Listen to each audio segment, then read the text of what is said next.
Pocket কাটে ডালো একটু আগে রুম একটু এই দিকে না একটু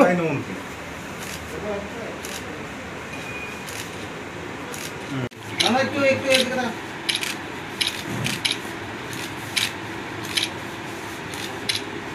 অ্যাকচুয়ালি ঘটনা হচ্ছে গত 3 আগস্ট মানে গত 3 তারিখে হার্ট স্পেশালিস্ট যিনি আছেন ওই ডক্টর রাকেশ দাস ওনার বাড়ি দুর্গাচৌমুনি।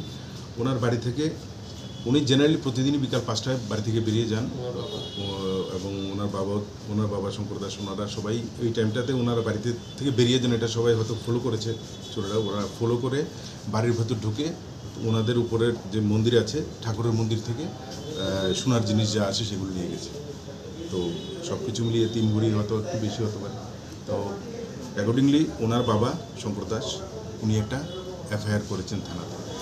এফআইআর করার সাপেক্ষে দীপঙ্কর দেবনাথ, তারপর গোবিন্দ সিনহা এবং থারাড আলম এদের সবাই থানার অফিসার যারা আছে সাব ইন্সপেক্টরদেরকে নিয়ে একটি টিম গঠন করেছে রানা চ্যাটার্জি ওসি থানা।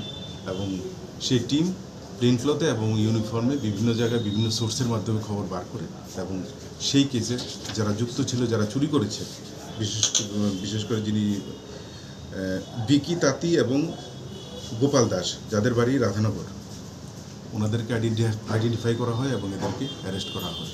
এদের পজিশন থেকে এই সোনার জিনিসগুলি পাওয়া গেছে এবং সঙ্গে একটি ছুরিও পাওয়া গেছে। তো এদেরকে আজকে কোর্টে পাঠানো হচ্ছে পুলিশ রিমান্ডের প্রয়াস সহ।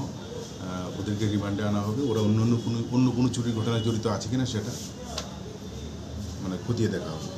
আর পাশাপাশি রিসেন্ট আমরা কি একটা জিনিস লক্ষ্য করেছি যে এসি যাদের এসি আছে, এসির যে কেবলটা আছে মানে কয়েলটা আছে মানে সেটার তার চুরি হচ্ছে।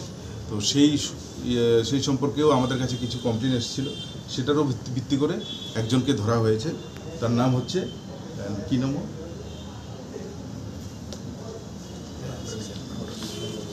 ওকেও অ্যারেস্ট করা হয়েছে।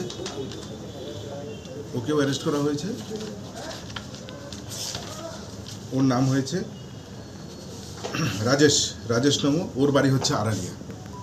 ওর কাছ থেকেও অনেকগুলি কম্প্রেসার এবং কিছু ওয়্যার পাওয়া গেছে।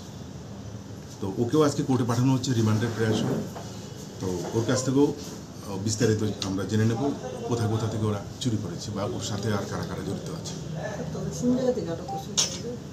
যারা রাধানগর, ওদেরকে রাধানগর থেকে আটক করা হয়েছে। আর রাজেশকে আটক করা হয়েছে টাউনের মানে জয়নগরের কাছাকাছি রাত্রিবেলা। স্বর্ণনগর বাজার মূল্য কত? স্বর্ণনগর বাজার মূল্য 2 লাখ টাকার নিচে তো হবে, আরও বেশি হতে হবে।